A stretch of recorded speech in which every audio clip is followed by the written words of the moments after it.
Oi, gente, tudo bem? Hoje nós vamos falar um pouquinho sobre pompagens e trações.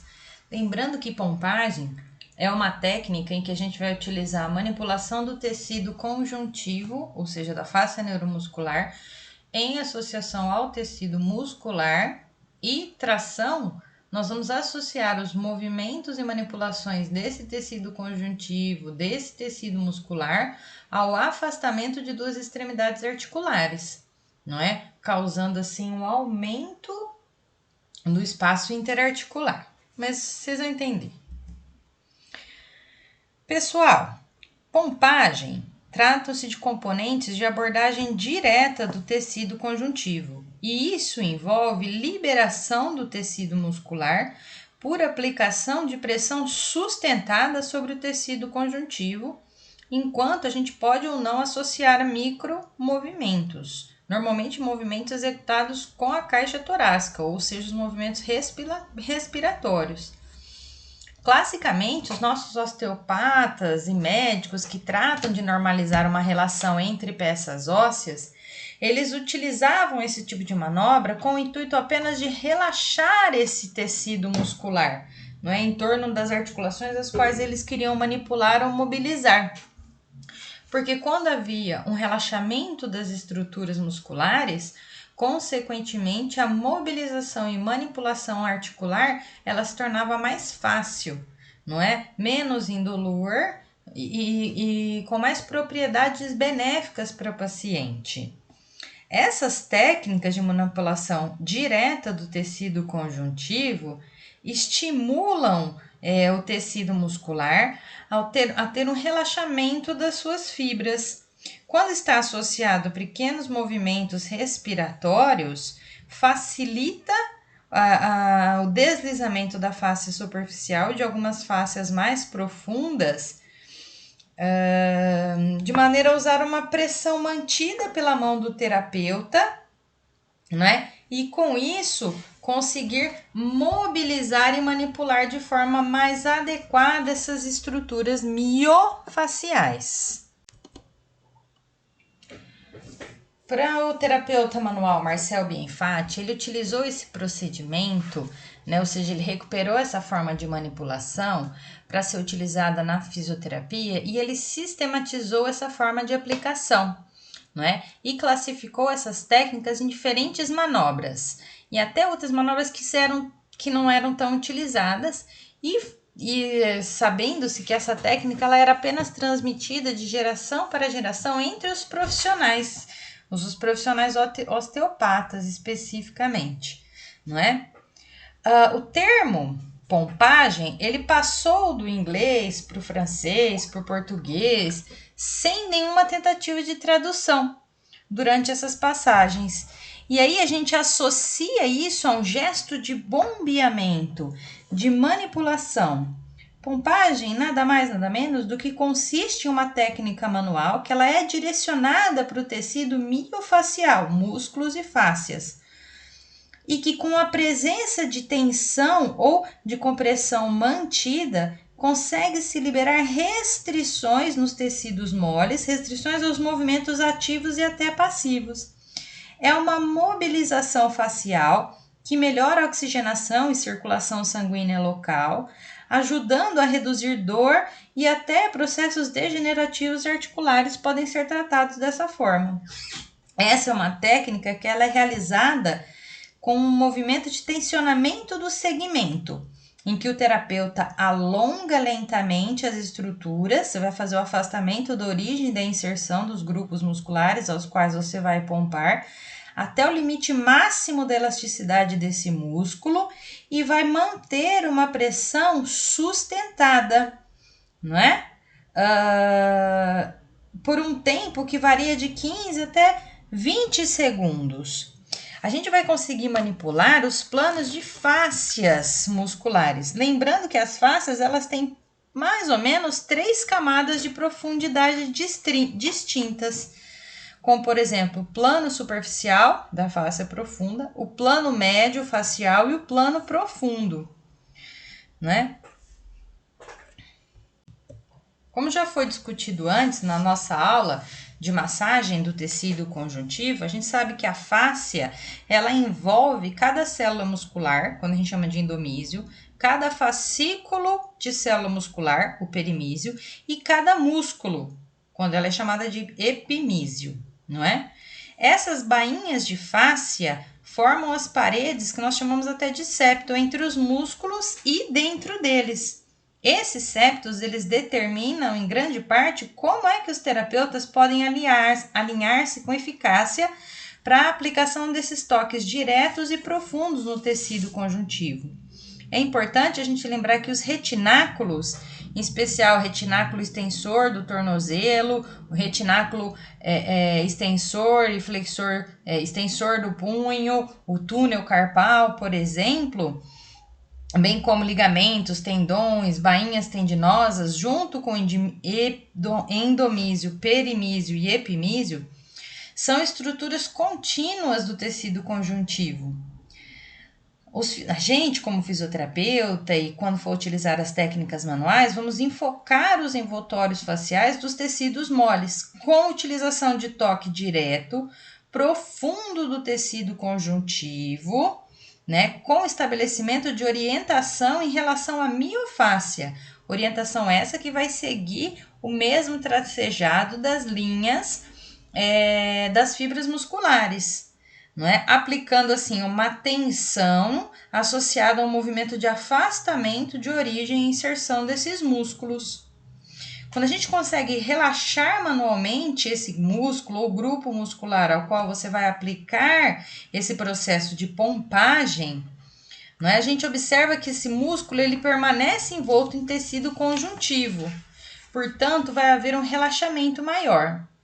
Já ao contrário, quando o músculo está relaxado, o tecido muscular está relaxado, mas existe um envoltório de tecido conjuntivo que está tenso, da fáscia que mantém uma certa tensão, ou que não consegue se mover, o tecido muscular ele é impedido de atingir o seu comprimento de relaxamento total, né? Estando no processo de alongamento e até de encurtamento de suas fibras. E aí a gente pode dizer que os músculos ficam sujeitos a voltar a um estado de encurtamento ao qual ele estava antes, não é?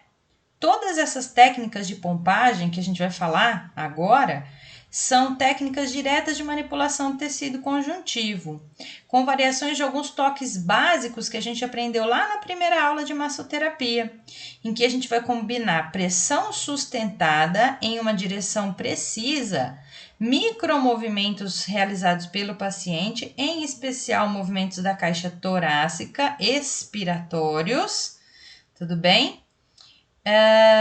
E o relaxamento do tecido muscular. A pompagem ela é realizada em 4 tempos, ok?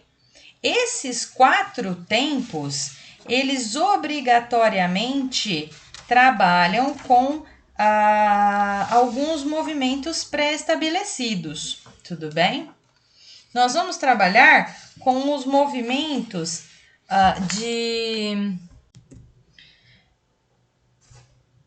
de tensionamento ou de compressão, ao qual você vai ocasionar uma pequena compressão, apertar o tecido muscular, podendo ou não ser associado a um movimento de deslizamento, ok? E que deve ser feito até o limite da elasticidade. Então, você vai comprimir o tecido muscular associando ao afastamento da origem e da inserção desse grupo muscular. A gente deve lembrar que compressão é uma técnica que o terapeuta literalmente aperta o músculo, não é? Ou seja, a camada facial que o circunda, contra ossos, contra outras espículas ou outras estruturas. Com a aplicação adequada, existe um toleramento, né, do paciente sem sensação de dor ou de excesso de compressão. Uma compressão também serve o meio de perceber se existe bandas tensas localizadas, não é? E aí, em associação a essa compressão e esse afastamento, nós vamos alongar as estruturas musculares e ocasionar um relaxamento da fáscia, ok? Esse alongamento mecânico, ele vai afastar as linhas interfaciais, ou seja, você vai literalmente afastar a origem e a inserção do grupo muscular ao qual você está pompando. Essa pompagem é uma manobra excessivamente simples e leve. O que acontece é que você vai acompanhar no movimento expiratório, durante o movimento expiratório, você vai ocasionar um afastamento da origem da inserção do grupo muscular e manter esse afastamento sustentado durante a inspiração.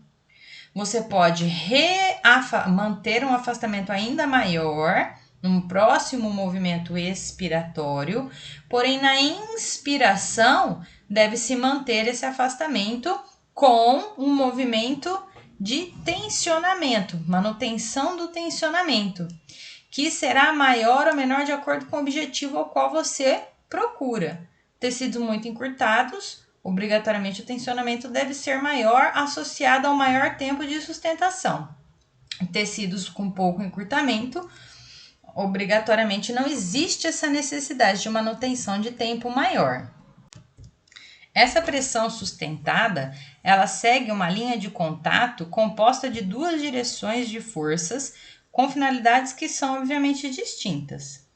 Uma linha de força desce verticalmente em direção ao tecido ósseo, penetrando a profundidade permitida, ou seja, aos quais os tecidos moles relaxem e permitam que a sua mão consiga penetrar no paciente. Esse componente de pressão, ele é aplicado esperando que a fáscia, ela amoleça, ou seja, ela tem um relaxamento da sua estrutura. A outra direção e a outra finalidade, elas são dirigidas ao longo da superfície da fáscia, com movimentos de compressão, deslizamento ou apenas o afastamento da origem da inserção daquele tecido muscular, seguindo essa linha facial, obviamente. Como o tecido conjuntivo envolve todas as fibras musculares individual ou coletivamente, é importante saber que a direção anatômica geral das fibras musculares, ou seja, qual é a origem e inserção daquele músculo, para aplicar os toques de forma direta e profunda no tecido conjuntivo.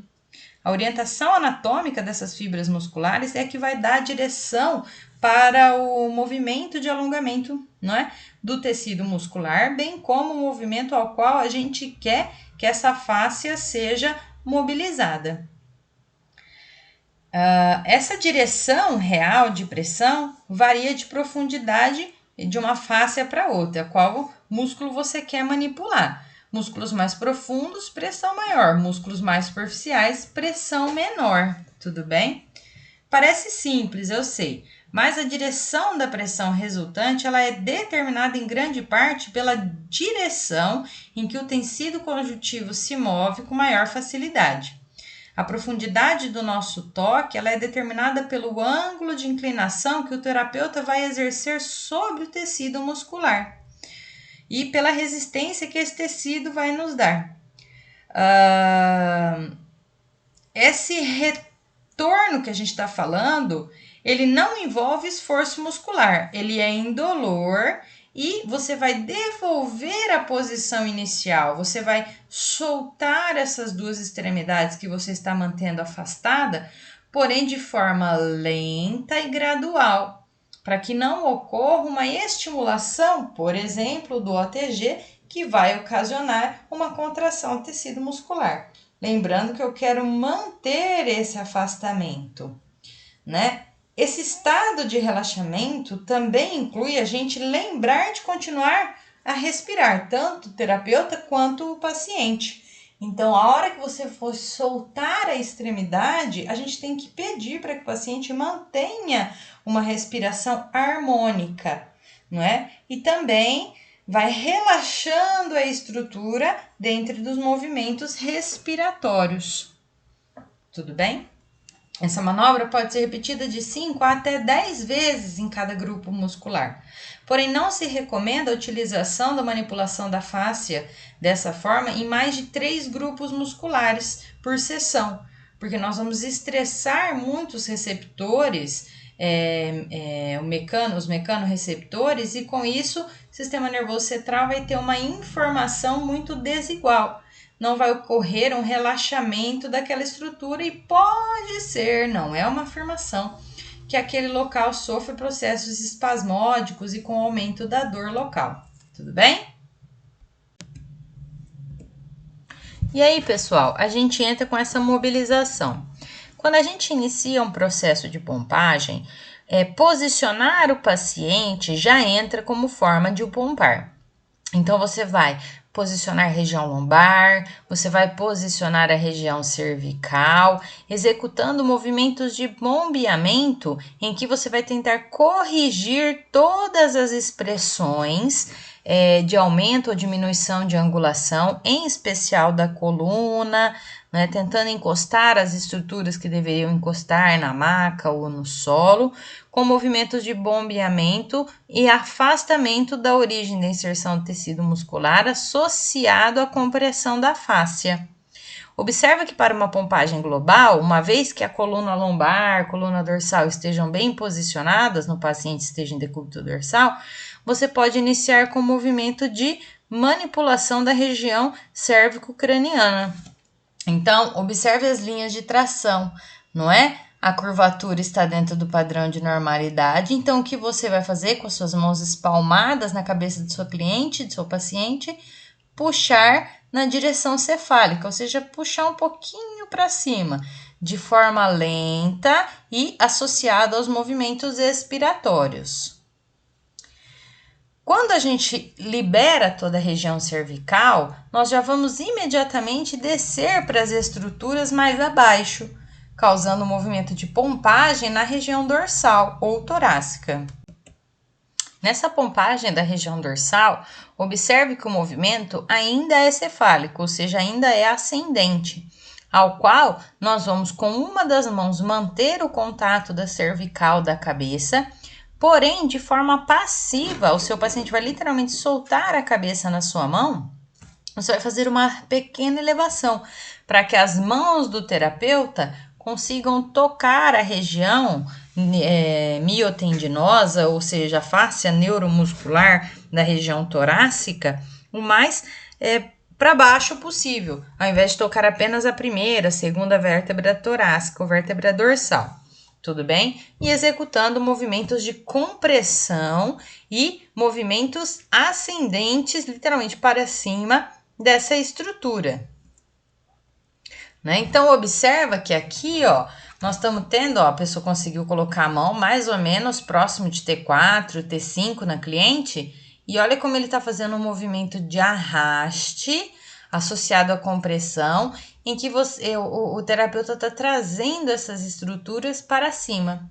Pessoal, eu sei que parece um pouco bizarro eu estar falando aqui sem que vocês tenham uma demonstração prática, mas naquele documento de PDF que eu mandei para vocês, junto com esse daqui e com os slides da aula, tem algumas várias videoaulas em que a gente observa as pessoas fazendo a empregabilidade dessas técnicas, utilizando uma pompagem em vários grupos musculares. Se você sabe fazer em um grupo muscular, obviamente você vai saber realizar em todos, porque basta que você conheça a origem e inserção e afastar essas duas extremidades, tá? Pessoal, existe uma forma cruzada de fazer essa pompagem na região dorsal, em que nós vamos fazer todo um tracionamento ascendente da porção posterior torácica e um movimento descendente ocasionado no osso externo e arcos costais. E assim, facilitando ou estimulando o movimento respiratório, ins, ex, e provocando assim um movimento de relaxamento dessas estruturas. Final da pompagem dorsal, nós sempre vamos finalizar com os movimentos executados na pompagem inicial, ou chamado de pompagem dorsal. Observe que aqui as estruturas estarão mais relaxadas, podemos fazer um movimento de tração e posicionamento da coluna, e algumas pessoas, após ao final da pompagem dorsal, também fazem a mobilização e pompagem da musculatura de peitoral maior e menor. Quando a gente quer trabalhar a região torácica um pouco mais, de forma mais eficaz, a gente vai fazer toda a manipulação da região torácica. Observe que o terceiro dedo se encontra no osso externo, porém os outros dedos em pequena elevação. Não há o toque direto das mamas, tá? Por mais que a mão do seu terapeuta esteja espalmada sobre a região torácica, você vai facilitar o movimento expiratório. Mantém, segura, segura, segura, segura durante todo o processo ins e ex para facilitar o relaxamento, por exemplo, da musculatura anterior cervical, da musculatura peitoral e de outros músculos que estão contidos na região torácica anterior. Você pode fazer a associação ou empregabilidade de uma das mãos quando o paciente tem uma consciência corporal, não apresenta nenhuma restrição. E para pacientes que apresentam um leve enrijecimento da região torácica, podemos utilizar as duas mãos sobre a região torácica dessa paciente, executando movimentos caudais, né? No sentido de inferiorização. Obviamente, toda a região diafragmática, nós temos a região da região torácica, nós temos o músculo diafragma. Esse músculo, ele até pode apresentar processos espasmódicos, não é? E estar num processo de contenção ou compressão muito grande. Alterações do movimento ou áreas excessivamente tensas do músculo diafragma, nós não vamos ter uma parada respiratória. Porém, as suas alterações vão gerar alteração anatômica, de posicionamento anatômico dos arcos costais, bem como alteração da região lombar. São aquelas hiperlordoses em que você observa que elas já iniciam L1, L2, L3, e não aquelas mais características, né, de protusão abdominal, que existe um aumento da curvatura abaixo de L3, L4, L5.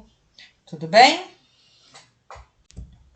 Observe que existe um posicionamento adequado das mãos, não é? Em que uma das mãos vai fazer uma base fixa no processo xifoide e a outra vai realizar pequenos movimentos de arraste, desde a base do processo xifoide até os últimos arcos costais, ou o mais lateral que você conseguir chegar no seu cliente.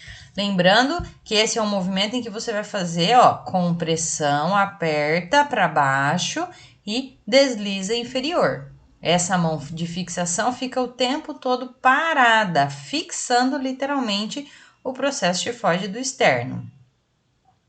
Esse movimento pode ser feito com a mão em corte e apoio da face ulnar, ou utilização do polegar, segundo e terceiro dedo. Eu particularmente não recomendo a utilização do polegar. Leve em consideração que o polegar ele vai ser utilizado para várias outras técnicas. Comprimir o seu paciente constantemente com o seu polegar vai gerar em você uma dor muito grande ao final do dia ou da sua dos dias em que você vai fazer o tratamento em vários pacientes. Então, dá preferência para utilizar segundo, terceiro dedo ou a mão aqui, como vocês estão vendo, em corte, tá bem? A manipulação do diafragma também pode ser feito com o movimento de rolamento. Lembrando que o movimento de rolamento é realizado com uma pinça em que você vai comprimir, tracionando a pele para cima e colocando os seus polegares de forma perpendicular por baixo, rolando essa pele para frente, né? Então, observa que existe uma compressão e um movimento de tracejar, no qual você vai afastar as estruturas.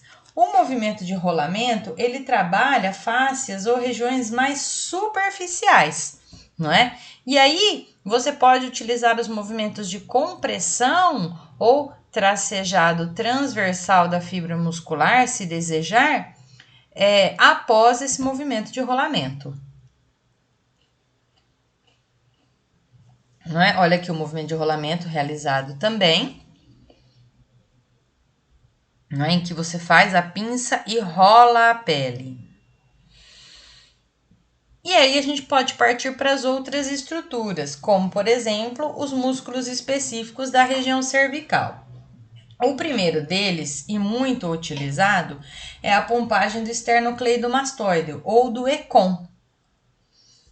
Lembrando que ele se encontra do manúbrio do esterno até o processo xifoide do occipital. Processo xifoide não, etimoide, perdão. Falei errado, mas vocês entenderam certo, tá? Com essa realização da pompagem do esternocleidomastoide, e lembre-se sempre que uma das mãos vai fixar a estrutura, então não pode ser de qualquer forma. Tem que estar na base, na origem do tecido muscular. E já que nós vamos associar aos movimentos respiratórios, o movimento expiratório, nós vamos afastar as estruturas, comprimindo o externo para baixo e tracionando a origem tendinosa muscular para cima, né? Também associa-se ao alongamento dessas musculaturas. É lógico que ao alongar escalenos, esternocleidomastoide, nós também vamos pegar fibras superficiais de trapézio. Por quê? Para alongar escalenos, esternocleido, fibras superficiais de trapézio, deve-se posicionar, né? Fixa-se o ombro, posiciona-se a cabeça em lateroflexão e rotação contralateral. E realiza-se o movimento de afastamento, em que você pode, olha aqui, realizar manobras compressivas no acrômio da escápula associado, né? Posiciona a cabeça, utiliza aqui como ponto fixo e vai abaixando especificamente a região escapular. Para manipular especificamente os escalenos, quando nós temos alterações da articulação temporomandibular, por exemplo, nós vamos fazer movimentos tracejados e arrastes inferiores, ao qual nós vamos descer para baixo, não é? Puxar, descer para baixo foi ótimo. Puxar para baixo a musculatura occipital e cervical superior, enquanto realizamos um movimento descendente inferior às estruturas dos músculos escalenos. Lembrando que a inserção do músculo escaleno se dá nas primeiras costelas. Então, para que a gente consiga liberar essa fáscia, nós temos que introduzir o nosso dedo na saboneteira anatômica do paciente e executar movimentos lentos e progressivos de 5 a 10 repetições de bombeamentos dessa estrutura. Aqui a contraindicação é se o seu paciente começar a referir uma dor muito intensa, parestesia e formigamento da extremidade, porque a gente sabe que abaixo das primeiras costelas nós podemos ter as fibras do plexo braquial, né? Então, executar esse movimento quando o paciente referir alguma coisa pode fazer com que o seu paciente não se sinta à vontade ou sinta um processo doloroso muito intenso. E aí são fotos apenas para que vocês entendam a disposição dos músculos escalenos. Olha lá, existem movimentos de deslizamento com compressão das faixas anteriores e profundas do músculo escaleno e das faixas posteriores dos músculos escalenos. Escalenos porque são 2, tá bem? Aí outra visão para que vocês entendam, utilizando o segundo e terceiro dedo, olha lá, né? E como se o seu paciente estivesse deitado em decúbito ventral em uma maca, mas em uma maca específica que tem apoio de face, tá? Para que a cabeça não fique muito posteriorizada e nem para que não haja compressão de nariz, olhos e outras estruturas. Alguns músculos da faixa posterior da cabeça, eles podem ser manipulados de uma forma global. Lembrando que alguns a gente dá uma ênfase maior, mas todos podem ser sujeitos a essa possibilidade de pompagem ou de mobilização. Porém, quando a gente vai fazendo a musculatura posterior, anterior ou lateral da cabeça, você pode utilizar esse grupo muscular. Lembrando que todos têm que ter a mesma linha de tração durante o processo de contração e relaxamento e, obrigatoriamente, nós vamos executar o movimento de afastamento, ou seja, nós vamos afastar as origens das inserções. Tudo bem? E vamos realizar movimentos e mobilizações da faixa suboccipital, né? Com movimentos de arraste, afastando e relaxando, afastando e relaxando. Esse é um movimento muito benéfico quando a gente for utilizar ou for trabalhar com a terapia sacrocraniana ou terapia sacral. Um movimento prévio para relaxar estruturas musculares e aí a gente começar a ter uma ênfase maior nessas estruturas mais profundas ainda. Então, essa movimentação, essa mobilização dessas estruturas vai causar um relaxamento de tal forma que manipular essas meninges, essa fáscia neural aí, vai ser bem mais fácil e toda a mobilização do líquido cefalo-ractiano será melhor, terá uma fluidez maior. O músculo trapézio também, principalmente em quadros pós-cirúrgicos de ombro, né, colocação de prótese, reparo tendinoso, né, ou a tenorrafia dos tendões do manguito rotador, pode ser empregado, né, não necessariamente antes do 3º mês de pós-cirúrgico, mas uma vez que já completou 3 meses, o paciente pode apresentar um espasmo muito grande das fibras superiores do trapézio, né, bem como de deltoide, para manter esse braço elevado com uma rotação interna muito grande, adução e rotação interna. Como estimular a abdução e rotação externa do membro superior será muito dolorido e, em alguns casos, pode provocar a ruptura da sutura da tenorrafia, você pode iniciar com uma manipulação indireta, ou seja, pompando os músculos das fibras superiores do trapézio. E observe, a mão fixa aqui deixou de ser a cabeça, passa a ser o acrômio. Você vai fixar o acrômio com a sua mão, utilizando a base do pescoço para realizar o movimento em lateroflexão e assim afastar a origem e inserção desse grupo muscular. Da mesma forma, realizaremos a manipulação do peitoral maior e menor, né? No peitoral menor, a mão fixa, tanto quanto no peitoral maior, a mão de fixação vai se dar no acrômio da escápula, né? Então, você vai fixar com a sua região tenar, o acrômio do externo, não é? Se possível for uma abdução de 30, 40 graus associada à rotação externa do membro, se não for possível, não existe a necessidade. E a outra mão, a que vai associar aos movimentos respiratórios, localizados logo acima do colo. Só cuidado para a região tenar não encostar na clavícula, ok? Nas bordas costais das primeiras costelas.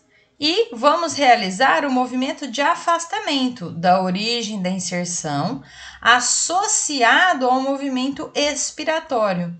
Essa mão fica fixa. Quando o paciente soltar o ar, você empurra mais essa. Soltou o ar, empurra mais essa.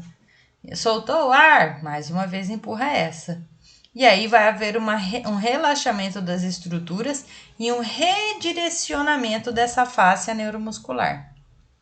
Né? Para o peitoral maior, nós podemos manter o contato, devemos manter o contato no acrômio da escápula, mas se não der, fazer uma abdução de 90 graus ou mais com o toque na face anterior do braço, ou seja, bem perto da região da axila. Observe que o dedo fica fixo e A mão no gradil costal mais inferior, com seu direcionamento para a linha média abdominal. E também aqui no movimento expiratório, você segura essa e abaixa essa. Segura essa, abaixa essa. Se o paciente conseguir fazer uma abdução maior, abrir mais o braço depois da primeira, segundo movimento, reposiciona e reinicia esse processo, tá? Quando a gente fala de ombro, pessoal, a gente tem que pensar muito na questão da discinese escapular. A discinese escapular, normalmente ela se dá por um mau posicionamento das estruturas ósseas ocasionadas por espasmo muscular, principalmente da musculatura romboide, adutor da escápula e de todos os músculos que se encontram infraescapulares. Quando você manipula e mobiliza essas estruturas, você facilita o movimento de báscula da escápula. Facilitar o movimento de báscula da escápula vai fazer com que o seu paciente consiga realizar de forma mais eficiente, mais eficaz os movimentos de flexão, extensão, abdução, adução, rotação interna e externa desse ombro, sem que haja uma colisão da cabeça do húmero sob o teto da glenoide ou sob o teto do acrômio localizado ali. E com isso, obviamente, não vai haver compressão das estruturas do manguito rotador ou de outras estruturas. Essa pompagem escapular pode ser feita, aqui são fotos em decúbito lateral para que vocês entendam o posicionamento da mão, mas sim, pode ser feita em decúbito lateral, bem como em decúbito dorsal. E aí você vai observar qual a maior necessidade do seu paciente. Se daí você for descer para uma pompagem das estruturas mais inferiores, de coluna lombar, glúteo,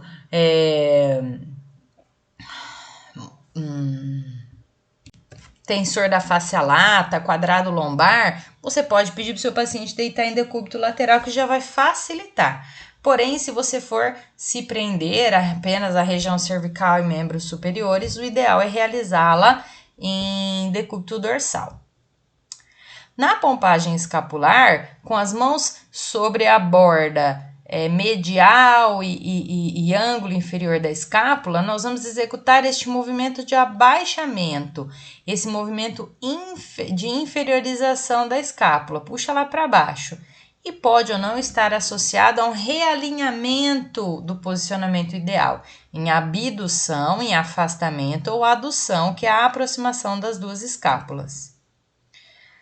Para a pompagem lombar, pessoal, obrigatoriamente nós vamos precisar que o seu paciente solte o peso corporal na sua mão. Por quê? Quando a gente solta o peso corporal, as estruturas ficam mais suscetíveis a responder aos movimentos de relaxamento ocasionados pela respiração. Então, conforme você vai fazendo esse movimento de tracejar, ou seja, de tracionar a coluna no sentido caudal, sentido inferior, você vai puxar e manter enquanto o seu paciente realiza um movimento respiratório. Você só vai puxar na expiração. Já na inspiração, você vai manter esse contato em sustentação. Uma nova soltou de novo ar, puxa, na segura. Soltou de novo ar, puxa, na inspiração, segura e assim por diante. Para finalizar a pompagem lombar é quando você já executou esses 5 ou 10 movimentos e aí você pode tracionar toda a pele, fazer esse deslizamento até a base do sacro, tudo bem? E pode ou não estar associado a algum movimento de contração da região do períneo, mas não é obrigatório. O ilho-psoas é um músculo que muitas vezes a gente apresenta uma aderência muito grande. Esse músculo, quando ele se apresenta espasmado de forma unidirecional, ele vai fazer com que o membro inferior ele sofra um processo de semiflexão, bem como uma diminuição da distância bilateral vai fazer com que a estrutura lombar apresente um aumento da sua curvatura, fazendo assim com que tenha uma antiversão forçada dos ossos do ilíaco, não é? Aqui a pompagem é feita com o segundo, terceiro e até o quarto dedo, em que vai realizar uma compressão dos tecidos internos, empurra para dentro e e descender essa estrutura, puxar para baixo. O piriforme também pode ser pompado, mas temos que levar em consideração que ele é um músculo muito profundo, né? Ela é realizada preferencialmente com o paciente fora da postura normal, em que você vai fazer uma flexão, rotação externa do membro, vai cruzar a perna, né? Fazer a postura de número 4, e executar com a mão em punho todo o movimento de compressão, empurra o bumbum para dentro e o arraste ascendente, entenderam? Movimento lento e progressivo, associado à respiração do paciente. Soltou o ar, dá uma apertada e arrasta. Soltou o ar, uma apertada e arrasta. Soltou o ar, uma apertada e arrasta para cima. Já o retináculo tíbio-társico, ou essa região, a pompagem é feita associada aos movimentos respiratórios também, em que você vai pedir que o paciente relaxe. E nesse relaxamento você vai tracionar, utilizar a mão em forma de cinta ou bracelete e tracionar o pé superiormente. Tudo bem?